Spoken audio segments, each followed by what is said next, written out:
Okay, Okay. we're live. Yeah, good So, morning. um, Hello, everyone.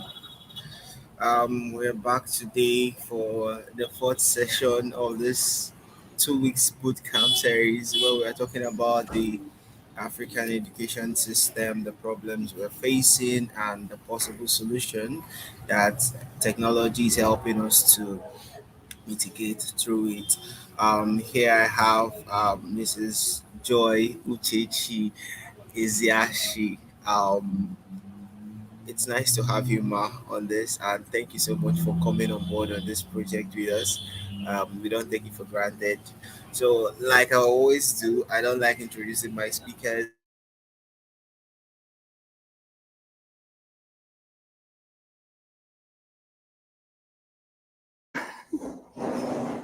themselves. I think I lost you, Ikechukwu. Are you I still let them there? introduce. So, yeah, sorry, I had a call coming. Yeah, so I will let her introduce herself while she So, kicks off with the keynote speech immediately. Yeah, thank you. Over to you, Ma. okay, thank you so much for having me, guys.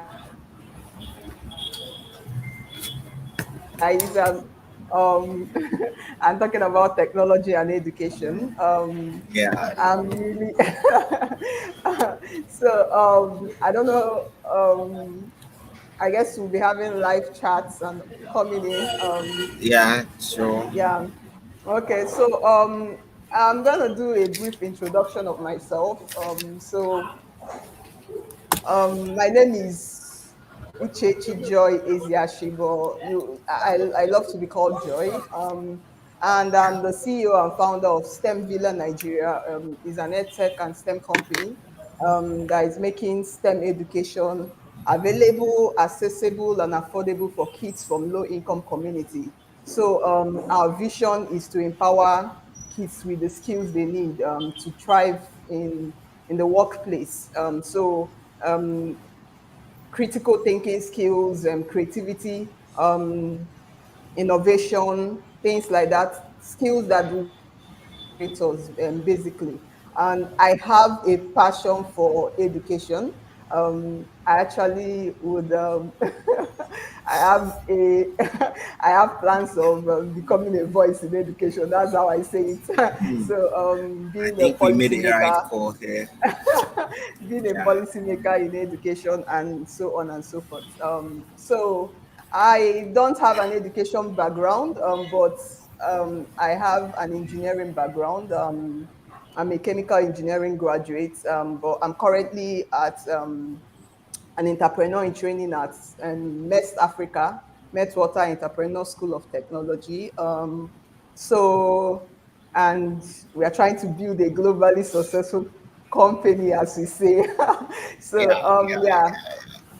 Okay, talking about education, a lot of people define quality education as a lot of things, but for me, um, before we move into talking about edtech and how it's going to help solve our problem in Africa, in the education space in Africa, how technology can help solve that problem, I would love to define what quality education is so that people can understand and also appreciate when they are getting quality education. So when you're not getting quality education, you know this is not quality. Okay, a lot of African learners don't have access to quality education. A lot of African learners don't have access to quality education, and quality education, education cannot be said to be quality except it's accessible.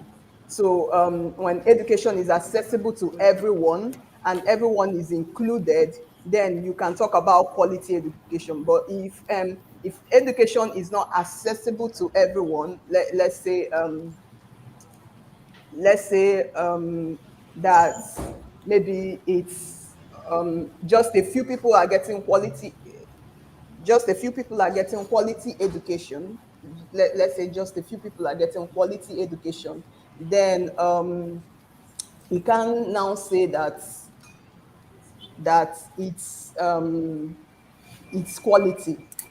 Okay, so it's when everybody is getting quality education, when it's accessible to those in the low income communities, accessible to those in the displaced communities, accessible to the rich, the poor, and everyone, then it becomes quality. So that's the definition of quality education for me. So then what is edtech? Um, we we we know edtech, of course, is the use of technology in education, but it's to facilitate learning and improve performance. So when edtech is not facilitating quality and accessible education, it's meant to do.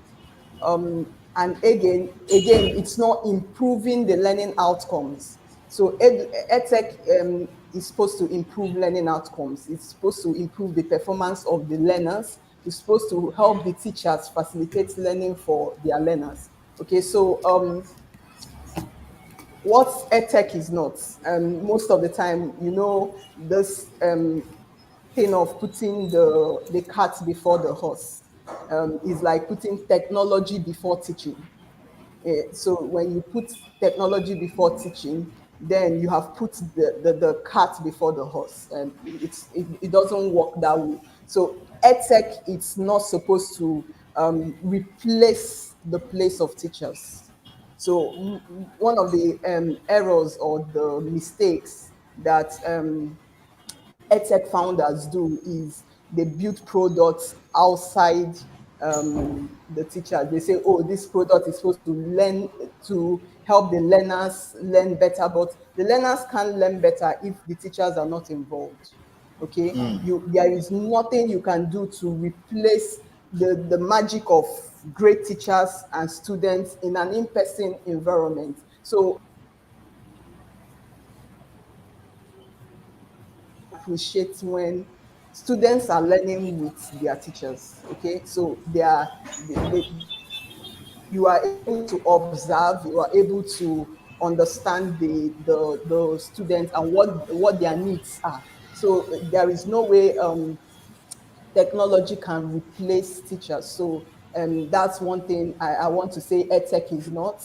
And edtech and academia has to have a way to close the gap. Um, One of the things I was discussing with some edtech founders in the MEST community, and one of the things I was talking about was that edtech companies should co-create with schools and build products. So when edtech founders feel, oh, I'm going to be building a product, and they are, how tech people are, oh, they are in their computers, they've coded and all that, and they are not going to the people that are going to be using it. So how do you build products outside the people that are going to be using it? You're not going to the teachers to say, okay, what are the needs of these students? You know the students better. You're not testing out or testing the products with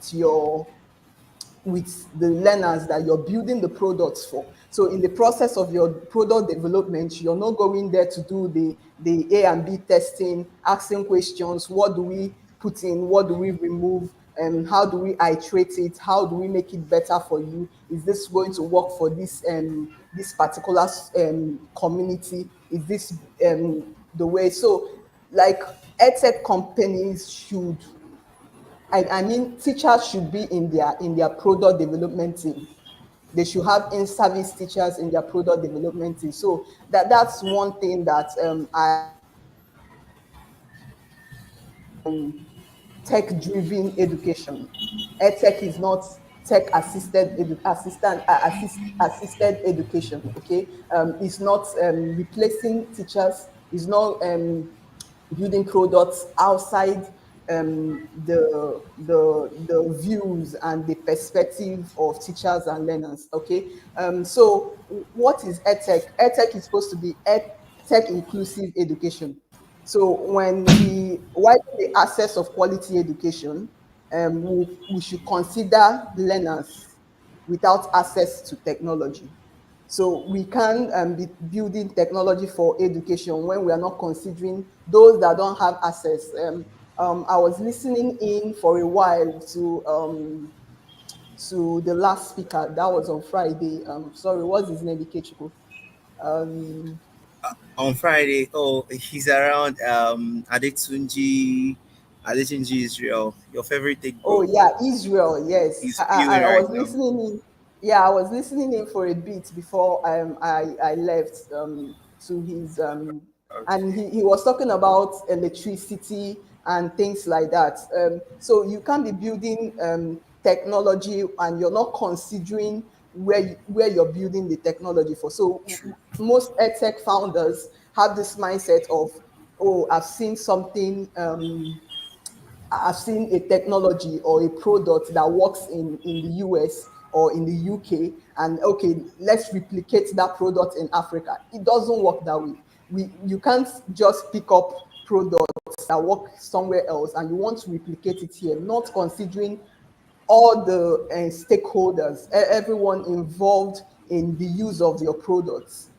So we have to consider how many people have even seen a computer. I was privileged to go for a program with a company called STEMBees a few weeks ago, a few months ago, and we went to a community. I mean, when we got into that community, they barely had tarred roads. Do you understand? You could only see mods, roads of and all that. And these are communities where the people you're building these products for.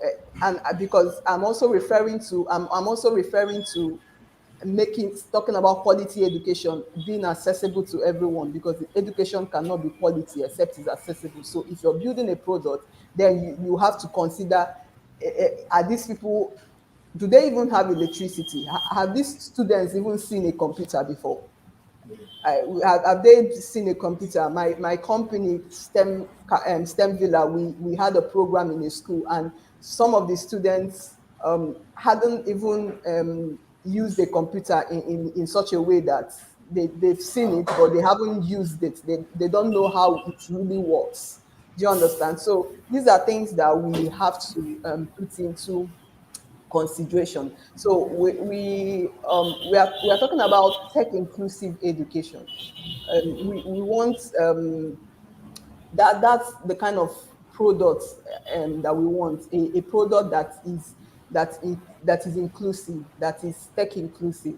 Okay, so what are the education and trilemmas, or what are the problems currently education that is facing? Education is facing a problem of costs, a problem is of scale, a problem of quality. These are the three major problems education is facing around the world, not just in Africa, because most of the systems around the world are also facing the same problems that we are facing here in Africa. But it's just that it's more prominent in Africa because a lot of things are not working.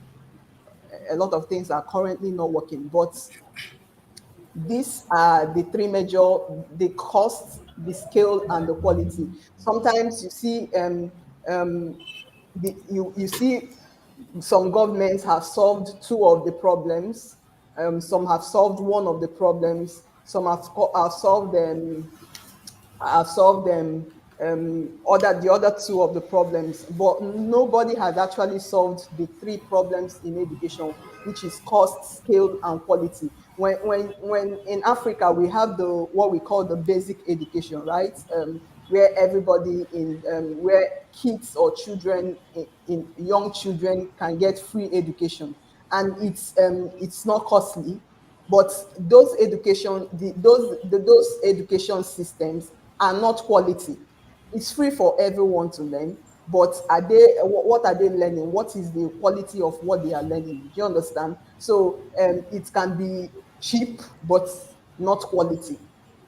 We've seen a situation where we have quality education where it's for maybe 1% of of the population, maybe the rich and all that, the rich, the people that can afford it, and but it's costly.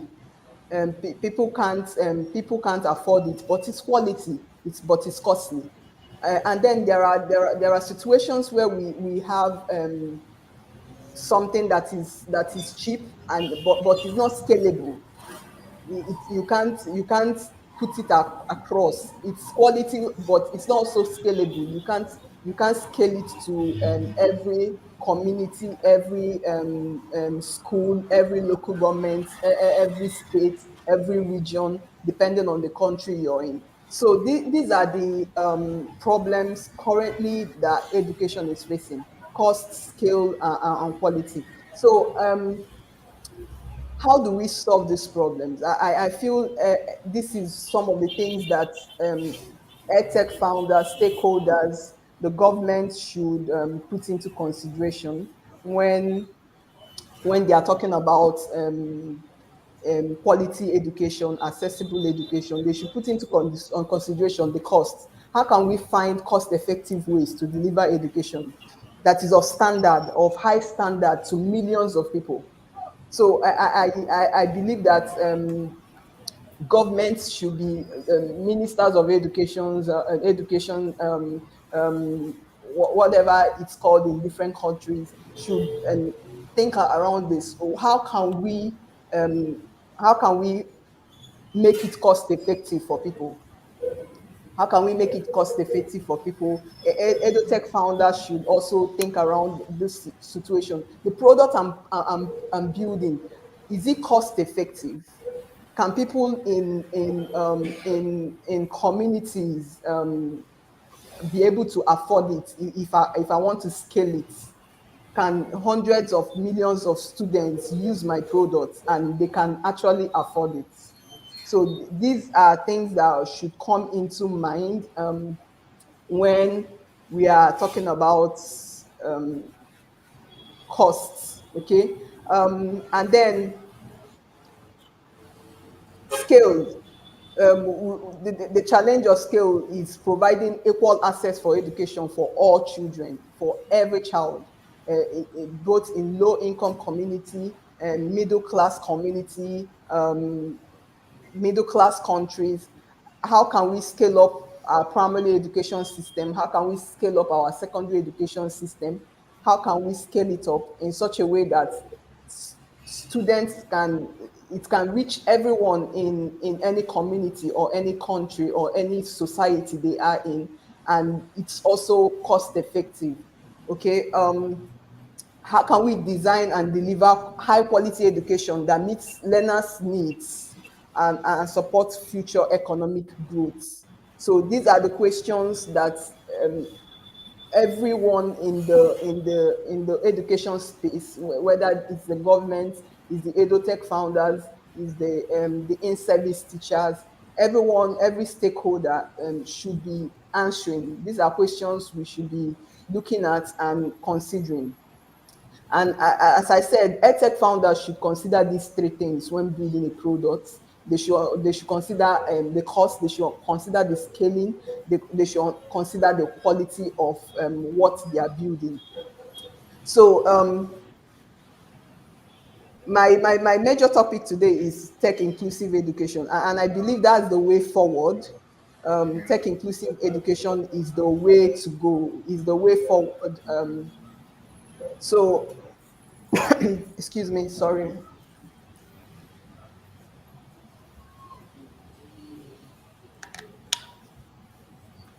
So when we talk about tech inclusive education, we're talking about how can technology work in education.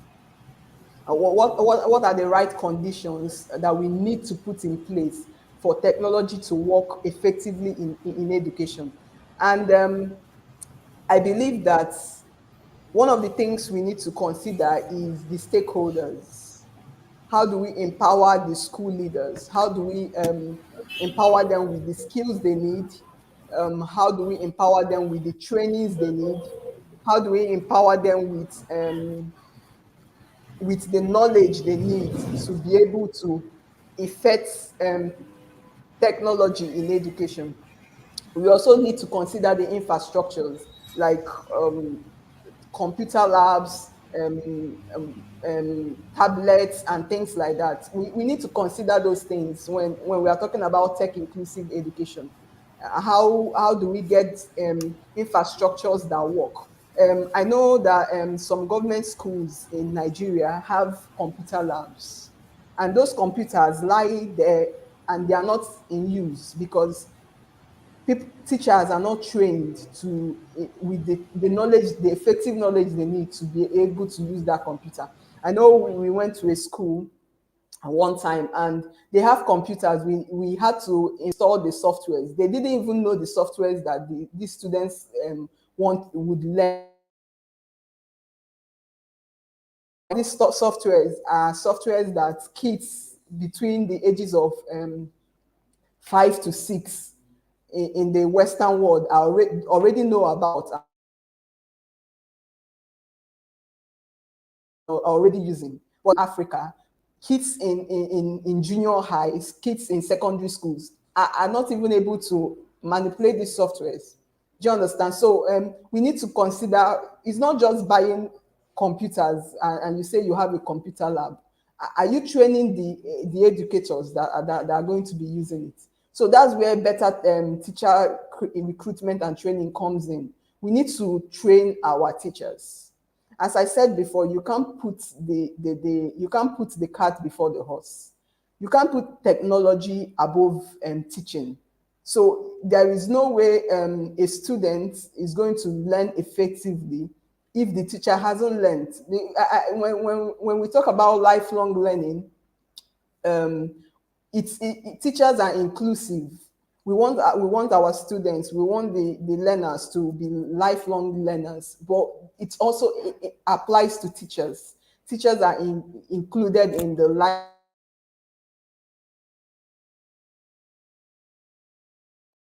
Every minute something is changing, so they have to continuously learn, continuously change with the changing trend. What is in the market? What is happening? What is more useful now? What are the technologies that are more useful? It's time for everyone to take responsibility in affecting quality education. Teachers inclusive. I believe governments and people, the major stakeholders, which are the government, should consider the training and recruitment of teachers seriously. It's not a situation where, in Nigeria, it's as if teaching is a last resort. You don't get a job somewhere and then you then consider, oh, I should go and teach in one secondary school or I should go and teach in one primary school. It shouldn't be that way. There should be a high level consideration before you become a teacher. There should be trainings, I mean, rigorous trainings that you go through before you become a teacher. So these are the things that we should put into perspective. We should also consider parental participation. You know, when we talk about edtech, you can teach a child something, and if they are not continuously practicing what they've learned at home, they are not going to be excellent, or they are not going to, at some point they will give up. So we should consider parental participation.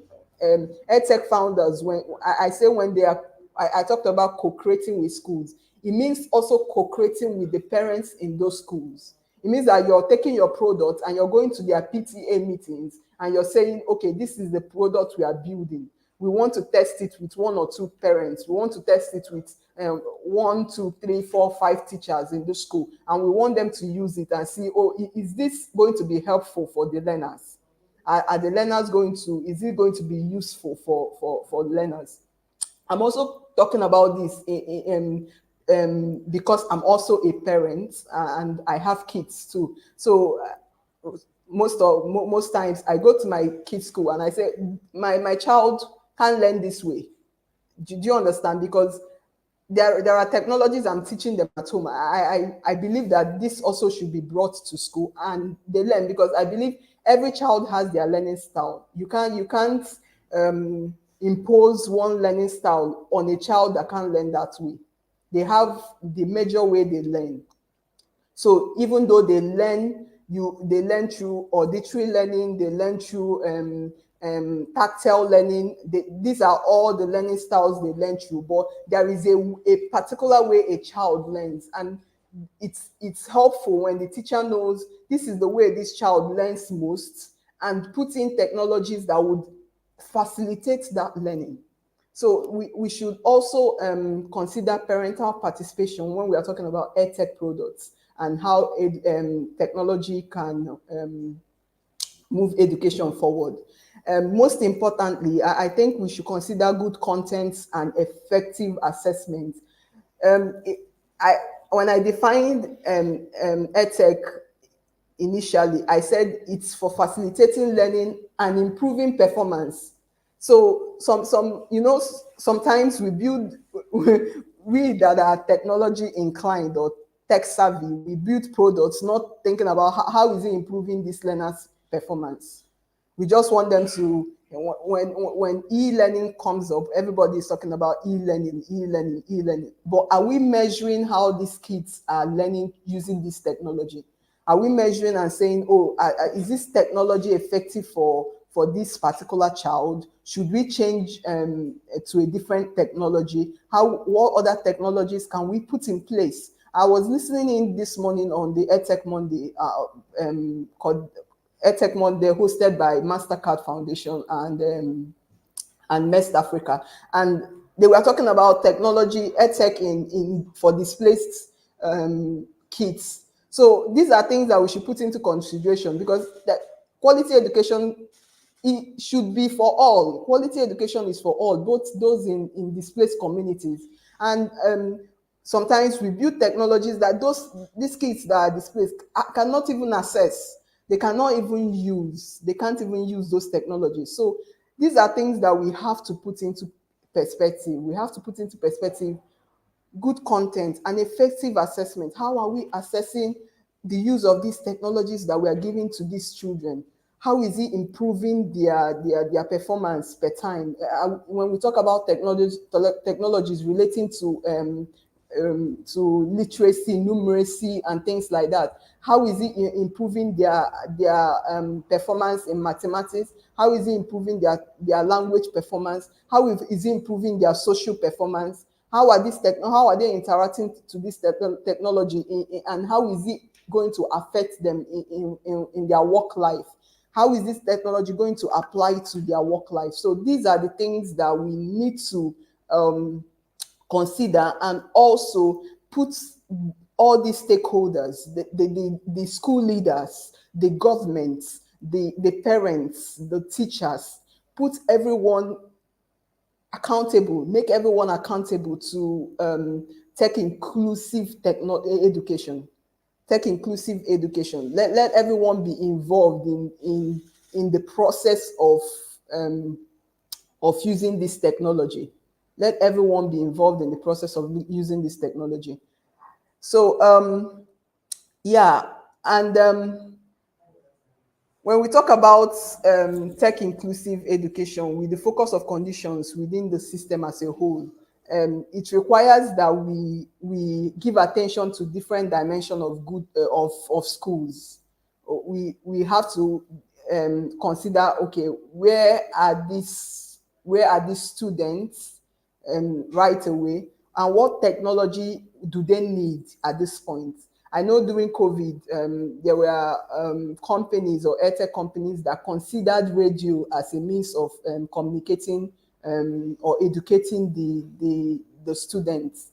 So technology is not just an e-learning platform or a mobile app or things like that. We have to look at technologies like radio.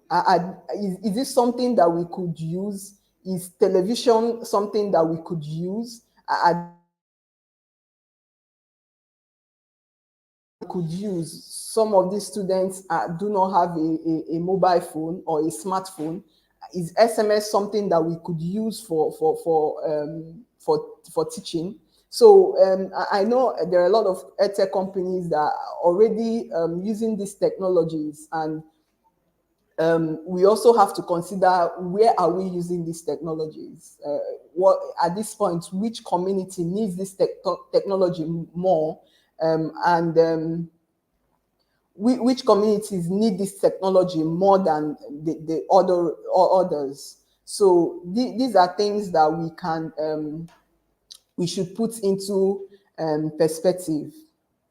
Okay, so sorry, excuse me.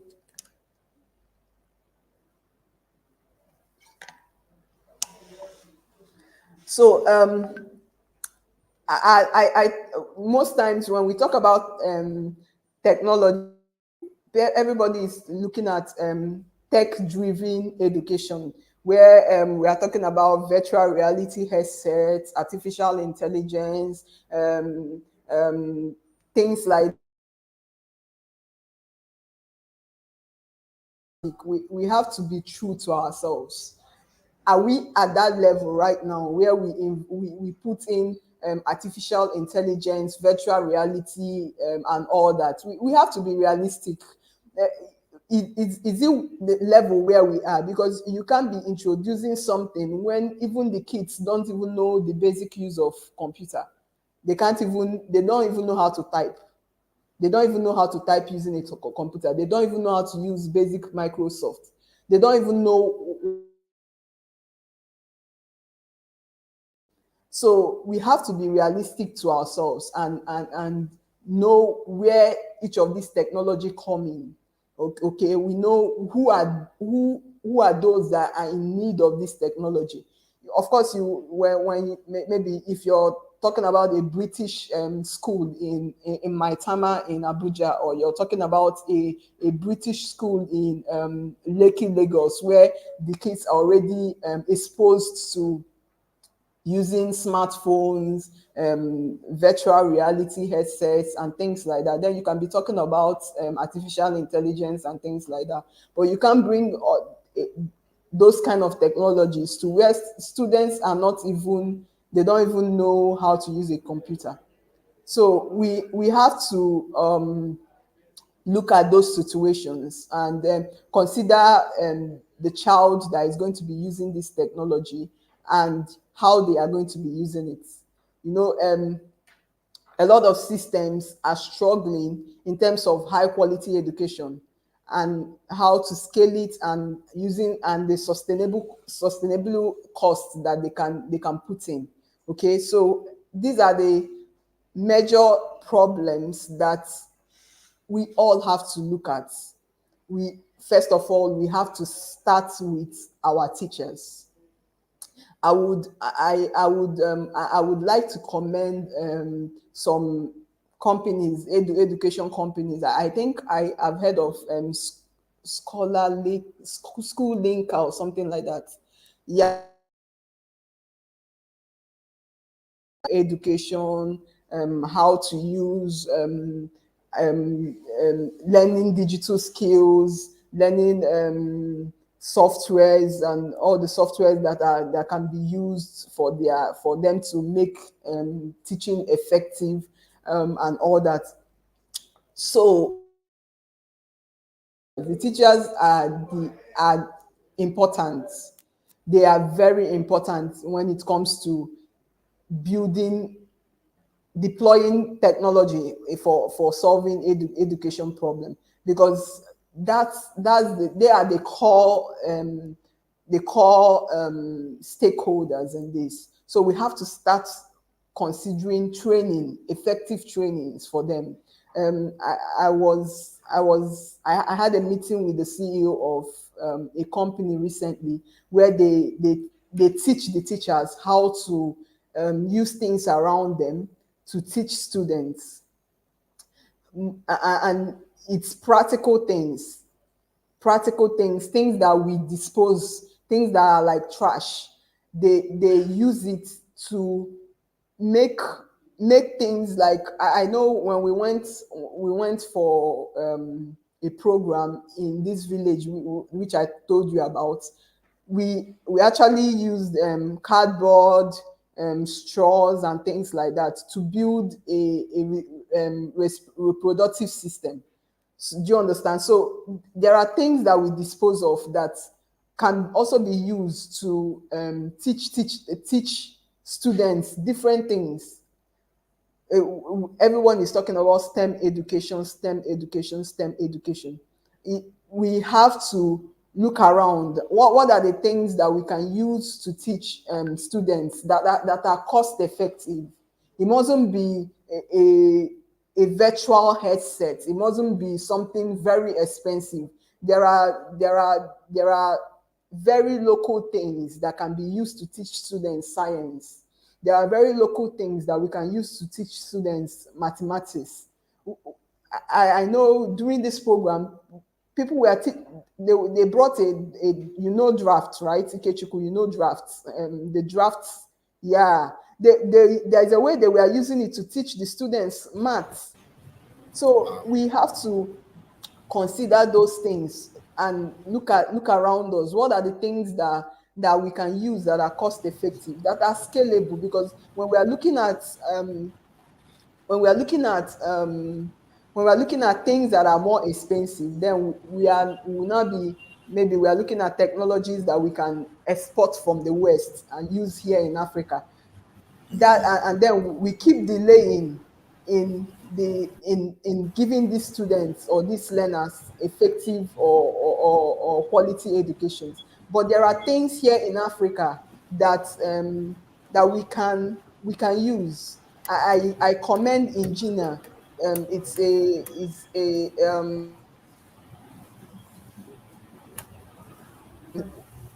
One of the things they do is that they look at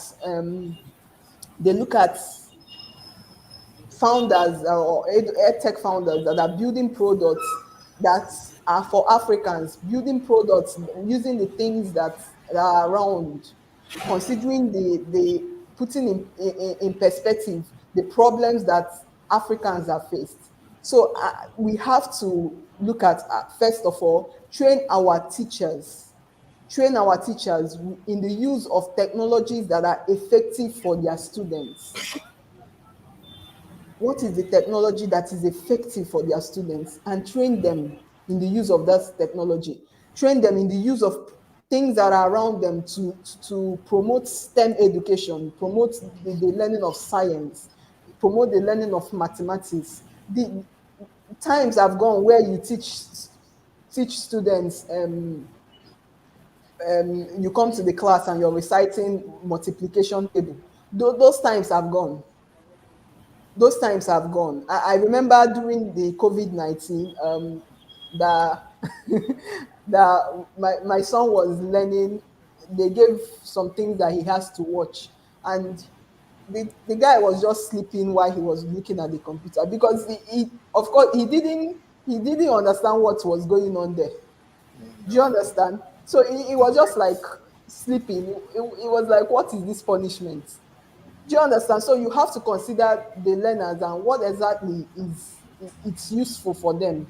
So, and train the teachers in the use of the things that are useful for their learners, and teachers in different communities and all that. I remember, I worked, or I'm still working with a company in the US that they they work with the refugee camps, and trying to bring education, quality education, to displaced students.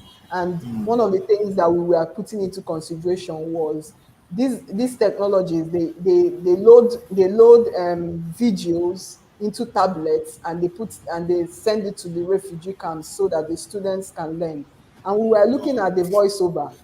We didn't want a voiceover that is British accent, or a voiceover that is American accent, Exactly. and the students cannot even understand what they are saying.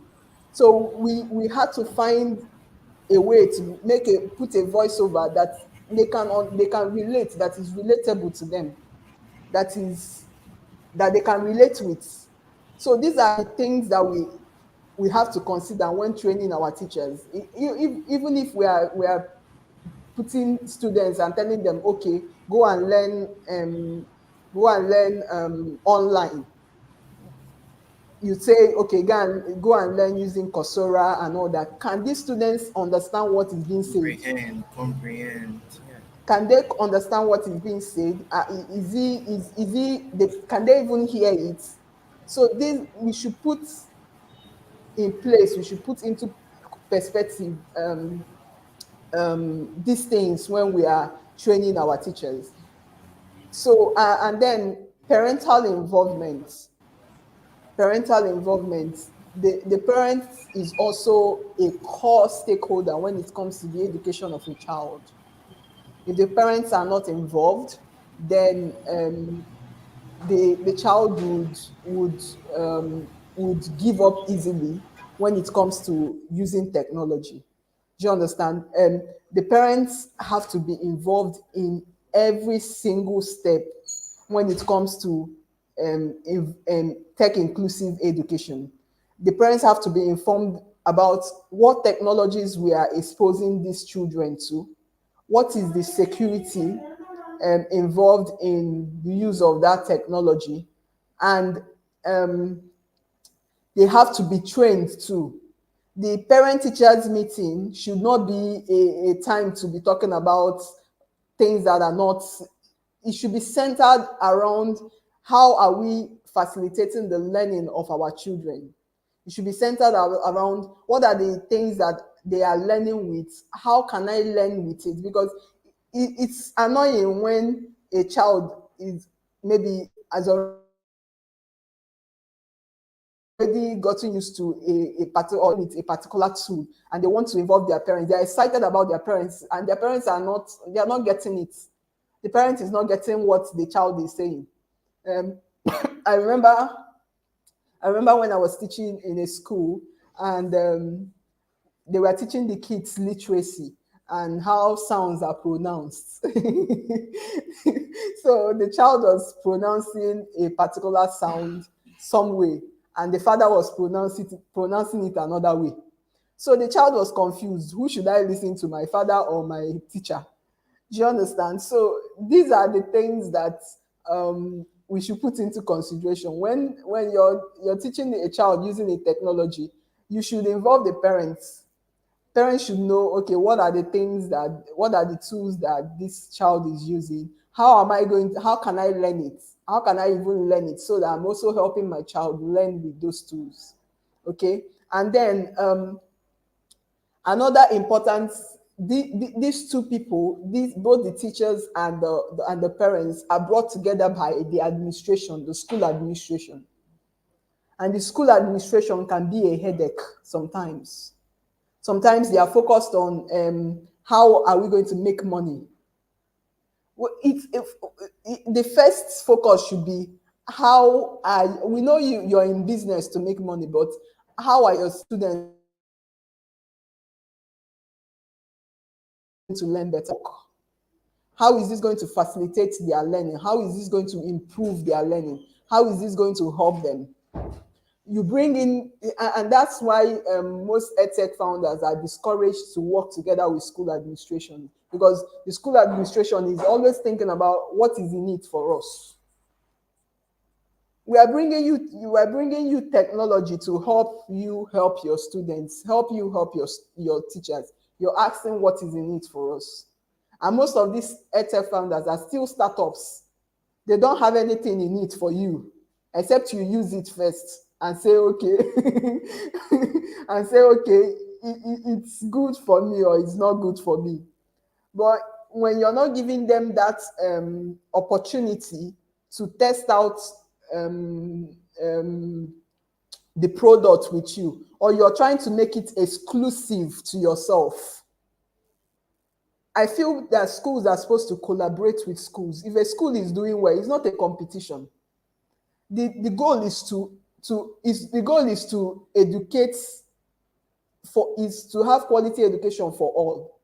Do you understand? That's the goal. Because, okay, let's say your students from your school did well and they came out as industry experts and this, and a student from a community school dropped out and couldn't find a job, and they are now, we are still living in the same community, we are still living in the same society. It will still affect every one of us. If a student didn't get a quality education and dropped out of school or are struggling and had to drop out, they will still live in the same world with us. So I feel when these boards that bring schools together, the school boards or whatever, they have to work together. Schools should have a way to work together to collaborate and say, okay, this is working for my school. Can these schools test it too? How can it be used in this other school? The world is a collaborative world. We can achieve quality education alone. We have to collaborate with every sector. We even have to collaborate with the financial sector. We have to collaborate with the health sector. We have to collaborate with different other sectors. When it comes to fintech, how can we even involve fintech in education? Most students are financial illiterates. They don't know anything about money. The only thing we know about, most young people know about money, oh, betting. They will go and bet. That's that's the use of money right now. They don't know about investments. They don't know about savings. They don't know about how to budget, right? Things like that. So how are we going to involve fintech in the education system? How are we going to involve health tech in the education system? How are we going to some girls, they feel ashamed going to school because they are on their period, or they are going through a phase or something, and they feel ashamed. These are the things, save health. These are the things that we have to involve, use technology to see how we can put it into education and educate these learners. So the world is a collaborative world. It's not a standalone. We have to find a way to, schools have to find a way to collaborate. The government has to find a way to, the academia has to, especially in the tertiary level. A lot of professors, I remember back, I remember back in school, in the university, I went for my IT and I learned how to use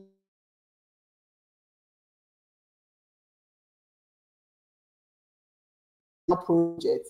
And then I showed him how to use the tool, and then he said, oh, everyone in the class should use it to do the projects. So we have to involve those professors, because most of those professors are still using technologies that they used in 1985 and trying to use it in 2022 to teach students. So academia, education, edtech founders, the government, the schools, the parents have to come together to collaborate in order for us to have a quality education for these learners. They have to find a way to work together. We have to find a way to involve every party in the learning of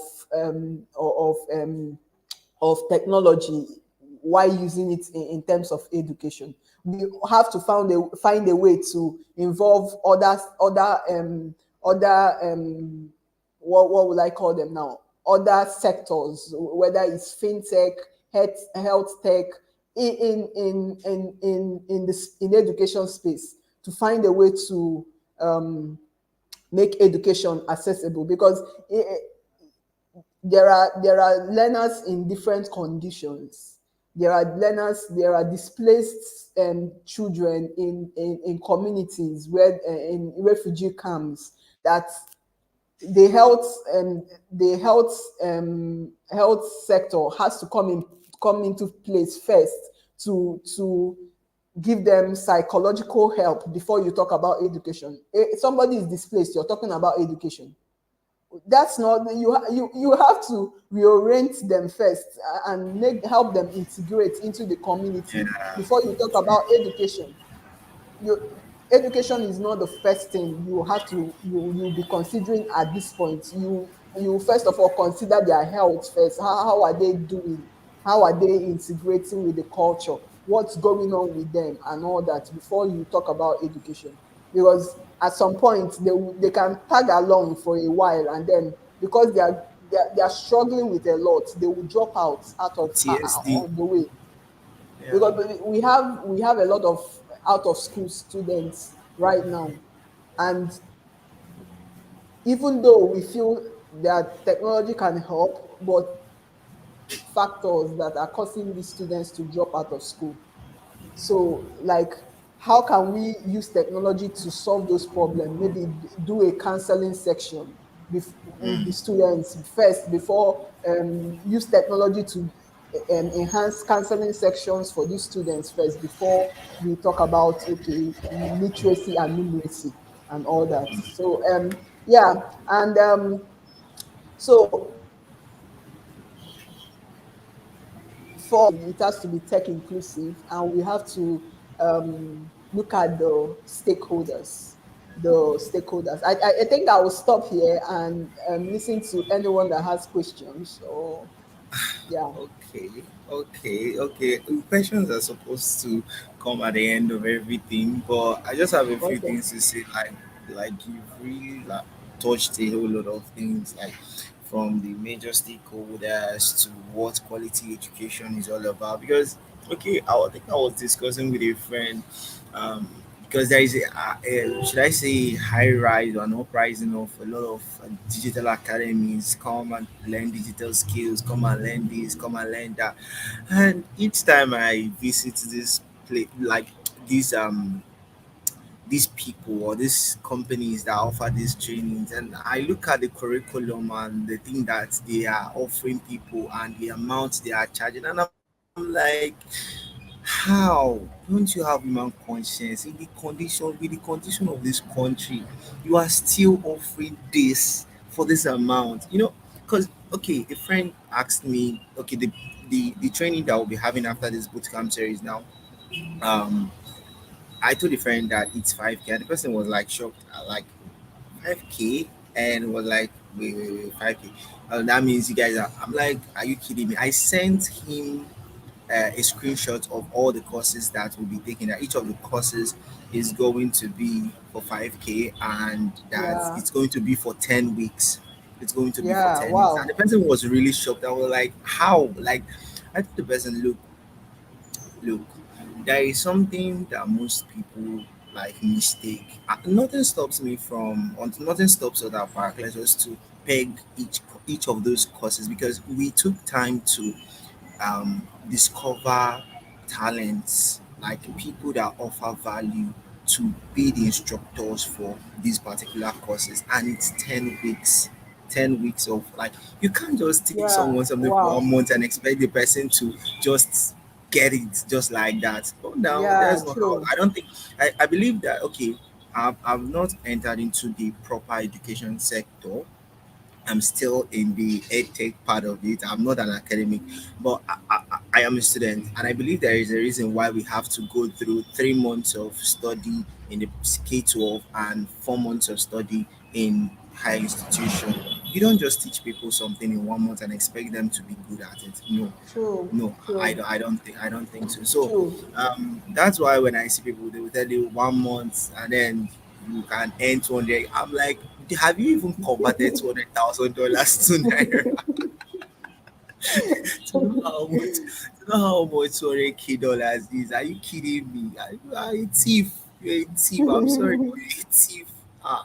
But really, it's something that is quite alarming, because everyone wants to make ends meet, and but why would you Yeah. want to make ends meet and then you are scamming people of their money? Because yes, I call it scam.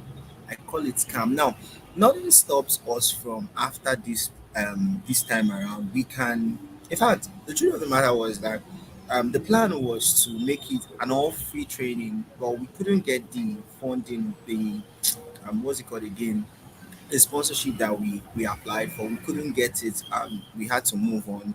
Yeah, we Yeah. had to move on. So that was basically it. If not, we could have. We The plan was to make it all free, like for that 10 weeks, all free. So I believe that this is something that a lot of startups should actually integrate into their system, most especially those that offer training virtually. Okay, we have a couple of questions. We have a couple of So, questions here. I want I want to talk about what you just said. So, um, sustainability is key when it comes to education.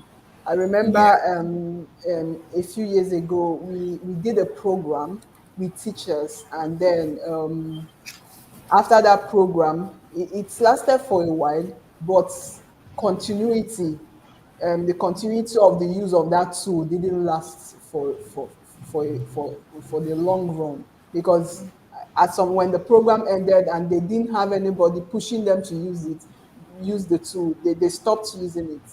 And actually, even though the tool is effective, the tool is good for helping and for interactive learning for their students, they didn't continue using it.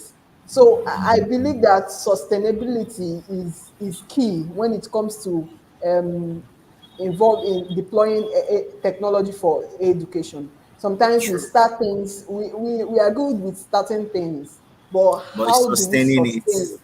How do exactly, we a sustain sustainable it system. in a long time for the students to continuously use it? Because when you start something with a child and you don't continue that that in the use of that thing, they forget about it, they stop using it, and True. you forget that the teachers themselves forget about how to use it. So I believe that sustainability is key, and sustainability can only be pushed not just by the edtech founders, because if the edtech founders are involving the schools in the co-creation of their products, um, it would also help in sustainability. That means you're going back there to iterate and see, okay, what are the things that we need to change? What are the things that we need to remove? What are the things that the students no longer need?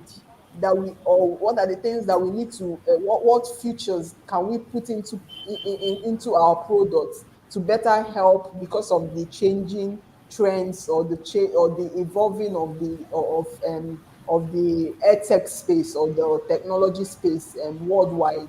So sustainability is key, and the school administration, the school leaders are also in the forefront of sustainability. They have to be the ones pushing Sustainability. for sustainability Yeah, of true. these tools, because it's not enough to start using a tool. It's continuing the use of that tool, the continuity when it comes to learning with a tool, and knowing when to stop, knowing when to Take a it's not break. useful for my yeah it's not useful for Yeah, my students, maybe we should try out something. Sometimes something else. we get used to a particular tool, it's not even helping, but we want to use it because we are Just comfortable. every, yeah. We want to be in our comfort zone. We don't want to change. So knowing when to continue, knowing when to stop is very key. Is very key. Yeah. So yeah, we can go ahead with the questions. Okay, okay. That actually brings me to talk about the product that will be launching very soon, sometime this week or by Yeah, the end of yeah. because Parallel, right? yes, I thought, yes, exactly. I talked to someone, and the person was like, "Is this different from Google Classroom?" And I'm like, "Are you kidding me? Are you comparing parallel to Google Classroom?"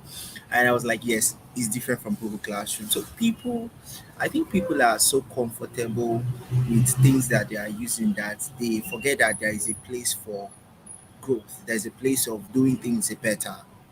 Yeah. Yeah, So what Parallel helps people to do, or academic administrators to do, is to manage their schools. Now, the platform is not complete yet, but currently we have a learning management system that you can teach and students can learn. You can take yeah, assessments yeah. basically. So and it also gives you real time analytics. So and they are like, okay, okay, they've not seen that. Okay, I said yes, yes, you've not seen that. So basically, that's the thing. So a lot of people mistake most platforms or most e-learning products for Google Classroom. I tell them, please, it's not Yeah, Google Classroom. You just upload, you use Google Meet to do your live video conference. Like it's basically like joining different things at the same time. But here we are talking about an wholesome product that helps you run your yeah, classroom activities at the same point. We will actually be using the parallel for the yeah. upcoming digital skill acquisition program. I, So I was going. I was coming to it before you mentioned it. So okay, I would really love to commend you and your team for that awesome product that you wow, guys have built, and yeah, the even using it in the digital skill acquisition program that is coming up. Like it's yeah, going to be, it's not enough to learn these skills, but having a tool that you're using to learn it is also yes. important. So like I commend your team. I Thank you said so much. Thank you this so and much. ups. Thank you This so and much. ups. So This yeah, so and ups. the idea is that we get to use our product first, and then we Okay. push it out to the major stakeholders, like you said, the schools and parents. Yes. Now, when we take it to the school, we are not telling you that we've not used this or we don't know how it works. So we're telling you because Yeah. we have an academy on the platform. We Wow. have users, we have students that are using this platform. So you've got to try this. Like you Yeah. really have to try this. All Okay, right, but so thank you so much. let me be the one to gladly announce the 10 weeks training program. So All right, guys, you can't miss this 10 all weeks right, training program all right. by Parakletus Hub and using Yeah. the tool Parallel. You can't miss it for anything. So go register if you haven't. If you haven't, then you're darling. You're darling if Yeah. you haven't registered yet. So go Actually, the person is register. like, because I was telling someone, the person, look, it won't be it won't be $10 forever. Oh. That's one thing. That's one. No, now it can't be. It can't be. But we want to do it so that we can get people. Get people in our community. We're trying to build a community here of people, of learners, yeah, of learners. So that's the thing. So quickly, let me just ask a few questions that we have. Okay. So the first question we have here is, okay, we have a question that is off and others that are together. So let me start from the ones that are together. So what do you think need to be done so you mentioned three core problems um, that we are facing as regards tech inclusive. You called it the education trilemma. Yeah, the education trilemma. So that is cost, scalability, and quality. And you actually like said a lot of things about them. But what do you think that we need to do? Like, how do you think that these three problems can be solved at a go? Like, what is your suggestion as how it can be solved at a go? Because I still believe that yes, we can solve all these three problems at the same time. It's either we're just not looking at the right place. So maybe you can help us, ma'am. I think for me, the first step we need to take is involving the whole stakeholders. When they are on the same page, then we can even start talking about having a discussion on how to solve those problems. But if the academia is feeling like, oh, the tech founder is coming to replace me, they are bringing technologies that are going to be replacing me as a teacher, then we are not on the same page. So first of all, we need to involve the major stakeholders. Let them be on the same page first. Then we can talk about how can we build products that are cost effective, scalable, and still quality. Yeah. Do you understand? So they have to be on the same page first. That's the first step we need to take. And then we have to consider, who are we building these products for? Or what are the policies that we need to change in order to effect these products that have been built? Because if the policies are not reasonable, or the policies are not even, they are nothing in, the world is changing, but you're not changing the policies to at least change, to go in the way of the use of technology in schools, things like that, making Yeah, policies that align with the changing world, or the way things are changing in the sector. Do you understand? So what are the policies that we need to put in place? So this is the second step we need to take in solving that problem. And then we now start talking about, what are the products? Who are we building these products for? Because we have different people, we have different yeah, learners. Who needs this product, and what do they need? What do they need? That is where design thinking comes in.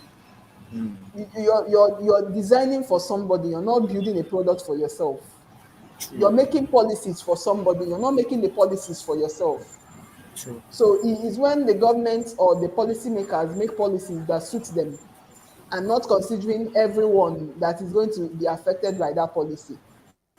That's when where problem comes in. So who are we building this product for? Are we considering where they are? What are the problems they are facing currently? What are the challenges they are facing? What are their struggles? Who are the user personas? Who are the people? Who are the people we are building these products for? Who The are our old school users? design thinking process. Yes, yes. So it's when we consider all those things, then we can talk about, okay, how are we going to reduce the costs? How are we going to reduce the cost? And Yeah, it starts with these people being in the same page. The government cannot be saying something else, and then the teachers are saying something else. The teachers are not even interested in using the technology, because of course you're not paying them well. using tech, Why should I come and put listening to what you are use, saying. exactly, why should I come and use technologies that I feel that is going to increase my work? They've not even used it, because they, like, if you Actually, test the technology first, you see, oh, it's going to help you reduce your work. But because you don't know about it, you think these people are bringing extra work for me. I want to just teach my students, give them whatever, and go and sell in the staff room. Go and sell my go and sell my bonds in the staff room for extra very, cash. Do you very understand? So interesting. if when the government starts respecting our teachers and paying them well, and teacher training and recruitment is taken seriously, where teaching is not a career for anybody that couldn't find a job in other sectors, they now say, oh, let's go and teach. Where our youth service corps members are not posted to teaching alone, because, like, let's just post them to teaching, where you bring people that are actually trained to be teachers and educators, or have a passion, because teaching is not a career, teaching is a passion. Actually, yes, Teaching is a passion. And so yes. when you bring people that have a passion for education, have a passion for these kids, have a passion for the learners to be able to learn effectively and be somebody, and how it will help them in the future, then we start talking about how to solve the problem of cost, scale, and quality. Quality. We have to start from the integration and the collaboration of these stakeholders. I feel that that's the starting point. That's the Wow, starting point. wow. You just summarized integration and collaboration of all stakeholders, which brings me to the follow-up question of, like, just for the record, so who are the stakeholders we're talking about here? First, the policymakers. Okay, One, policymakers. the governments, whether they are the Ministry of Education, State Education, School Board, um, they, they are one stakeholder. The school administration, the school leaders, whether they are proprietors, school owners, whatever, um, teachers, the parents themselves, and the learners. You know, sometimes we feel we are building something for the learners outside the learners. Actually, The actually, learners are part of the stakeholders. the students, They are the yeah. ones going to be using whatever you're building. So you have to be talking to them first. You have to talk to them too. And importantly, you have to talk to them first. So these are the major stakeholders. Wow. All right, that's actually awesome. That's actually awesome because okay, again in our during our design process and everything, we were able to. I was able. Let me just say, I was able to speak with a couple of academic administrators and educators. In fact, one of the features that we integrated, that is the real-time activity monitoring, was inspired by the dean of studies of a particular school I spoke to in Anambra State. So he was telling me that they are having issues of tracking the attendance of teachers. You know, teachers have this thing of when it comes to class, when they come to school in the morning, they just sign, and then some of them might not even enter the class, but they've signed. You can't hold it Yeah, against them. But yeah, if there is a system that shows, okay, this person left this platform at so time and joined back at so time, you just know that, okay, out of 6 hours in a day that you're supposed to be in class, you were just there for 2 hours. Like, okay, you have to be queried. Definitely.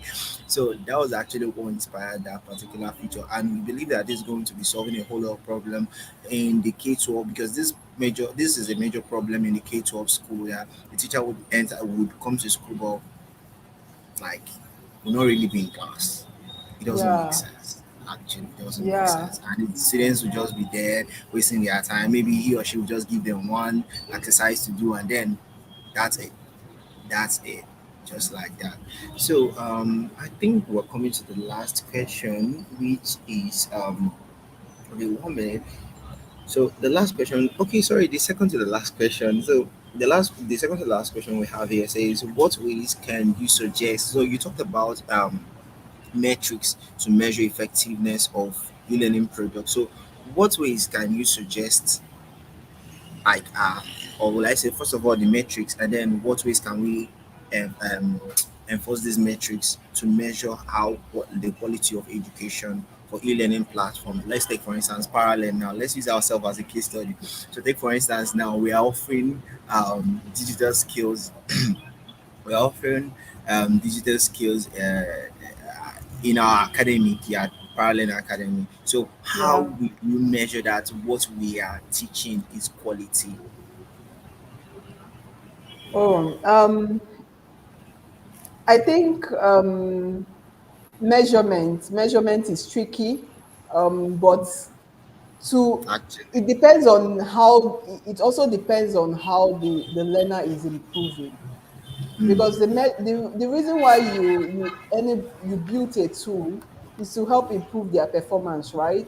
Let's say you built a tool on literacy, and you're measuring how is this learner learning based on their speaking, their writing, their communication, things like that.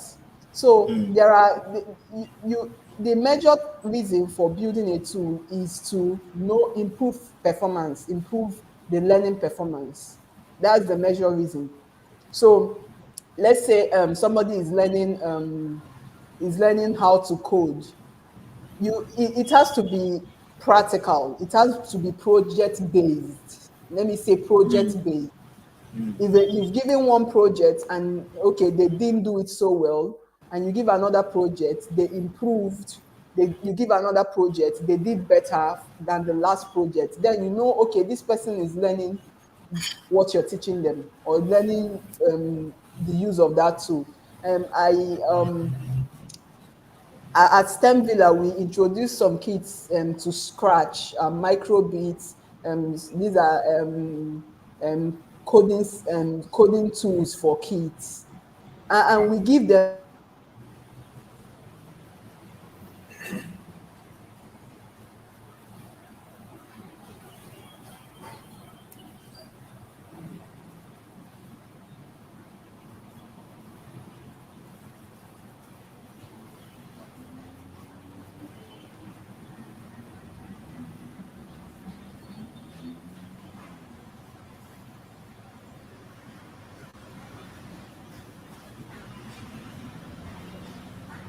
I think I lost you. Can you hear me? Yeah, sorry, my network started messing up. No problem at all. So I Yeah. was saying that it needs to be project based. Project Okay. based learning is one way to go about measurement, Hmm. because one of the problems we have in our schools, or whether it's in high institutions or secondary schools, is that most of the time the things that the students are learning are not practical. Actually, They don't even know where I'm going to be using what the topic you're teaching me. Where am I going to be using it? How is it going to be useful for me in real life? act- Real life, real work projects is a way to measure, are these kids learning the principles of what you're teaching them. You're teaching them, let's say you're teaching them, what example will I use now? You're teaching them coding, for instance, and you give them practical projects like, some projects like, okay, build. I know we were using a an app by the MIT, called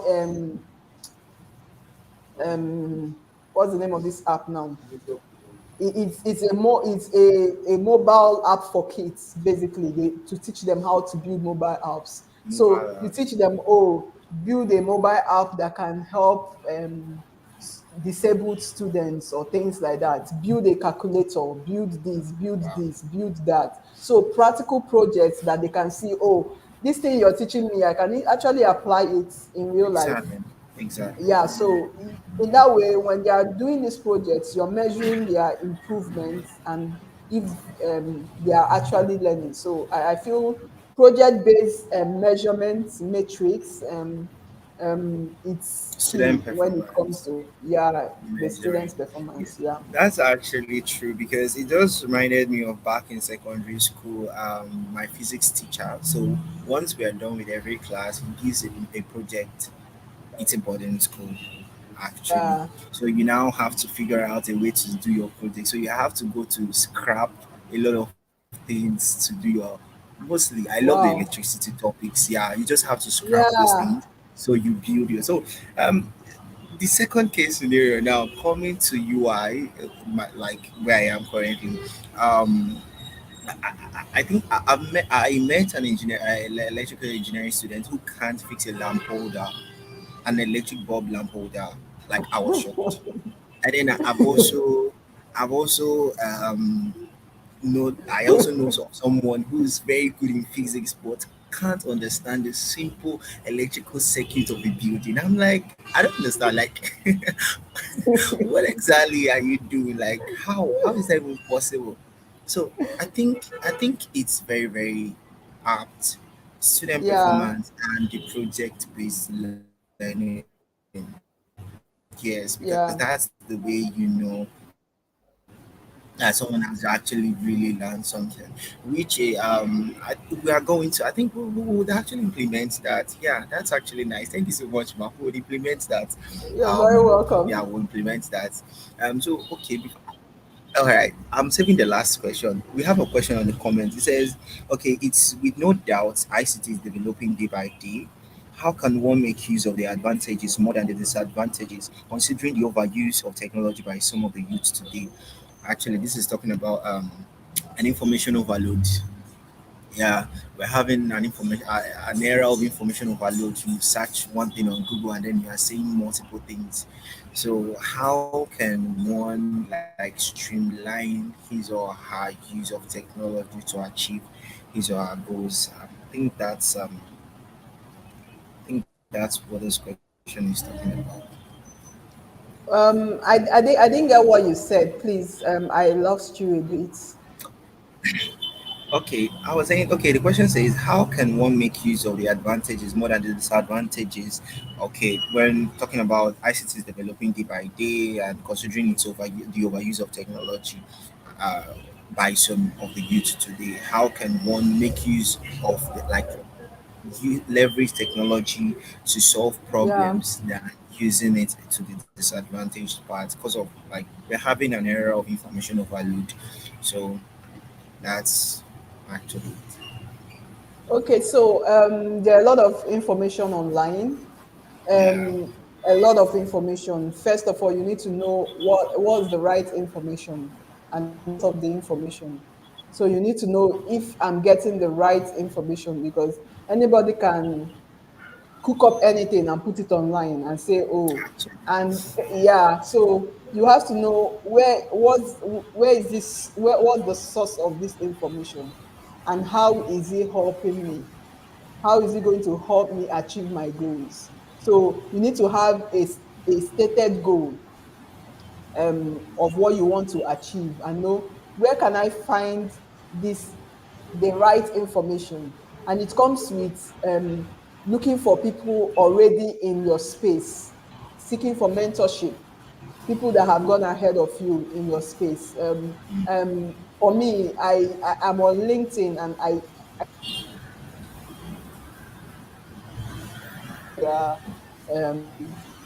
social media tool.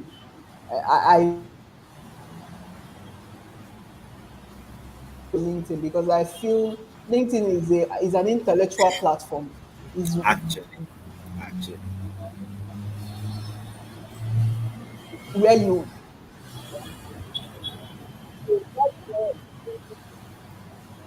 you know what is the goal I want to achieve. There are a lot of information, but you need direction. You need somebody to hold your hand and take you to where you're going to. So you find mentors, you find people that have gone ahead of you, and you ask questions. You verified mentors, people that like have done things that like it's not just anybody, people that are like that have that are grounded in what they are doing and what they are saying, and allow them to hold your hands and direct you to where you're going. Set a goal, find a mentor, and then we see how it goes from there. yeah. Actually, speaking of mentorship, it's quite a tricky thing because sometimes, okay, personally, it's actually been a hard something for me because I feel like everybody's busy. Yeah, I feel like everybody's so busy, and I'm someone that ask a lot of questions. Mm. I actually ask a lot of questions. I don't know if you've noticed, but I ask a whole lot of questions. The reason is because I try as much as possible to eliminate errors to the barest minimum. Yeah, uh, I used to be a perfectionist per se, but I don't think I am anymore because that's what running a startup makes you to be. Like, you don't just get to be a perfectionist if you're running a startup. You just have to Well, do it, I, make your I, mistakes, learn and move on. It's just that I simple. think we are in the same WhatsApp group, but being here, being here, I've learned that no, you have to, Yeah, you actually, have you just to, have to it's do in the it. failing, it's in the failing that you learn, actually. It's Exactly, not in trying to exactly. perfect one thing, it's I'm in telling doing it anyways and you, getting just do it. better Keep it over time. simple. Yeah. Do it. Just do it. So actually, I think I understand. But okay, and then about the LinkedIn, it turned out that LinkedIn was really resourceful about this program because when I was planning for this program, I was like, God, how and where do I get speakers from for 2 weeks? How? What am I doing? At some point, I was like, dude, how many connections do you have on LinkedIn? I was like, it's true. So I had to like I started intentionally searching for people to connect with intention like so please whoever it is please get intentional about your network Yeah. like I've been saying it get intentional about your network. I started searching out people one by one. That was why I found you. I found a lot of persons and honestly I'm really glad I took that step. Like I can't see how glad I can't emphasize how glad I am. So So that's basically just elaborate and just talking more on what you said. So the thing about mentorship is that the mentorship is for you. Even though your mentor can learn from you, but you are the one that needs a mentor. So you're the Actually, one that is supposed to be pursuing. People are busy, of course, but people can give you their time. People are always willing to teach somebody that is teachable. They are always willing to teach somebody that can listen. Is when the person is not teachable or the person doesn't want to listen. That's when people feel busy. So, like, you're the one in the need. You're the one in need of mentorship. have to You're the chase the one person. that needs to get better. So you have to keep pursuing, even if the person is running. You keep pursuing. At Actually, at a point when the actually, person sees, oh, this guy is not giving up, this girl is I'm not not giving up, giving up. I'm i not should giving give up. I should give them my attention. They will make Yeah, out time for you, and of course you get all the questions or the all the instructions or all the directions you need. So when it comes to mentorship, it's not a situation where you feel that your mentor will follow you up. They are not going to follow you. Sometimes people actually. say, mentor me, and then they are waiting for you to be calling For them. the, It doesn't work. okay. Wait for it. That is serious about mentorship and Actually, contacting the person continuously to ask questions and say, oh, this is where yeah, I am at right now, this is the problem I'm yeah, facing, and yeah, this is where I need help. And the person can people directions. That's what I mean. Yeah. yeah. So pursue. Just keep pursuing. All right. That's good. That's taken. Oh, okay. I think we'll have a comment. Says aside from including technology in our education, the curriculum the curriculum we have for teaching presently, we are more focused on the theory than practical aspects, and technology are not needed for teaching. Is this also one of the reasons why technology is failing in the education system? Sorry, did you get that, Ma? Yeah, The I comment? agree. I agree with the comments. So, Yeah. as I said, you can't put the cart before the horse. You can't put technology before teaching. So we have to go back to, first of all, working on our content or our curriculum first before Curriculum. you know how can we use these contents more practical, more accessible for Practicality. students, Yeah. more interactive for the students, things like that. So when you put technology before teaching, then you're wasting time, you're wasting money, you're wasting efforts. You have to put teaching before technology, and then technology is there to help. Technology is there to facilitate. Technology is there to improve. Technology is not there to replace. Technology is not there to take the place of teaching. Teaching can never be replaced. Teaching can never be replaced. Wow. That Yeah. So please, speaking about curriculum, please, if you're watching this video live or later, do well to watch the first session. That was where we talked explicitly about curriculum change and how technology is going to affect it, the major stakeholders that are going to be involved. Dr. Femi Oladele really buttressed it that day, like, because he himself he's in the system. He's a lecturer at Bowen University, Iwo Ocean Wow. State. Yeah, so Mm. he buttressed, so he's in the system. So please do well to catch up on that video. So bringing me to the last question because of our time.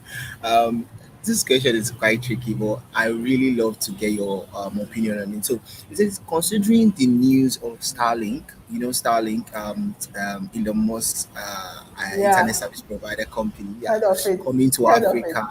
Yeah, coming to Mm. Africa, Nigeria, Mozambique, precisely. How do you think this would affect the tech ecosystem now? Educational technology precise. Mm. I think it could it could be of an advantage or a disadvantage, and it depends on how it is used. Okay. It depends on how it is used. As I said, it's not about the technology that is brought in, it's about the usability and how Usability. sustainable it is and how people are using it. it could be against or it's for us. It could be against or Actually, for us. It's not actually adapting technology per se, but how is it used to help learners learn? It's not just saying, oh, Starlink is in Africa or Starlink is in Nigeria, da da da da. But how is it helping learners to learn? The focus should not be on the actually, technology. that's The focus should not be on the technology, but on the users, on the learners. I think it could go anyway. It could be for an advantage or a disadvantage. Depends on how the government is using it. That's my view. wow, wow. I actually love that you kept it neutral because yeah, actually, because on the number someone will be like, yeah, Starlink, Nigeria, but you know that's not like the first foreign company coming to Nigeria. Yeah, That's not like it's the not. first foreign company coming to Africa, you know. But I Yeah. think it's more like it's just like you said, it's adaptiveness and it's Hmm. sustainability. Yeah, Yeah. it's adaptive how people get to lay hold of this particular technology and utilize it to solve problems. Because imagine a situation whereby you can stream your classes without can you hear me, like come on, like this is a major Yeah. can you hear me? Okay, No, I it's a it's a major to problem. elaborate on what you're saying, there are some problems facing Africa that are not technological. We should also Mm, consider that. okay. So, first of all, we have to solve those problems. The Mm, problem of electricity, technology cannot be ah, solving that problem. If a yeah. child doesn't have electricity in their house, I don't know how will you hear me, how it is going to This come even is happen. actually actually it's terrible. It's terrible. It's So, terrible. so, It's so those terrible. problems are not technological. They are not. Mm, It's not edotech in any way. It's basic these are basic problems that need. amenities. Yeah, Basic basic amenities that amenities that have should to be put come in place. actually. Yes, these You know, are things that this have to be put in place. Yeah, yeah, this actually reminds me of what Satoni Elumelu, if you know him, he's always yeah, preaching about energy, electricity. This is a yeah, major problem in yeah. Africa. Like, I'm not talking True. about Nigeria alone, I'm talking about Africa in general. I'm I, talking about I I feel Africa I in think general. Ghana is better than Nigeria. I can Oh, say I've wait, been oh, here for trust a me. few months and I can say that Oh, the wait, oh, electricity is not actually, so bad. no hard feelings, but at least they are better. No hard feelings. I'm Nigerian, come on, but like, no hard I'm feelings, they are Nigerian better. too, but being here for a Wait, few months, let's be I think honest with ourselves. So it's well, we'll get there. We'll get there. yeah, We'll get there. sure, But I think about the energy issues. I think we need just like Satoni Lumelu is always preaching. We need more private enterprises to step in to solve that problem because yeah, I don't think the government are really taking that serious. Personally speaking, no. I'm just speaking personally. I don't think the government is taking it that serious. So it is us who is affecting directly that yeah, should come up with solutions to hack around this particular problem. Because I was speaking with someone, there was a time there was a blackout here in Ibadan, and the person was like, "See, this blackout, there are places that there can't be blackout." I was like, "What do you mean?" This was like, "Come on, places like Ikeja and like all of those government residential area, you dare not take their light." And I'm like, wait, and you say we are all together in the same, come on. See, all men are equal, but there are men that are more equal than the others. I'm just saying. I'm just saying. No, I'm just saying. So it's actually very terrible. But really, I think startups should come up with solutions to build this. And I think the Tony Lemelo Foundation are actually they're actually interested in startups that are putting like putting efforts towards solving this particular problem. Yeah. Yeah. Yeah, Parakletus, we applied and we got in for the TEF program. Yeah, so we are hopefully we're going to win the grant. Yeah, hopefully we're going to win the grant. Yeah, so thank you so much, Ma. I wish you Uh, guys well. I wish you guys yeah, well. And thank you thank so you so much for much. all you're doing. Thank you so much. I really appreciate what you guys are doing and the hard work you're putting in to make education um, quality and accessible Yes, for all. So, quality and yeah, accessible and all. Yes. Thank you so much. Thank you so much, everyone that's joining us and those that have been with us from the start. Join us the same time on Wednesday, 11 a.m. West African time and 10 a.m. South African time. Yeah. So thank you so much and do have a blessed day. you too. Thank you Bye. so much for having me. Thank you. Bye. Thank you. Bye, Thank you. guys.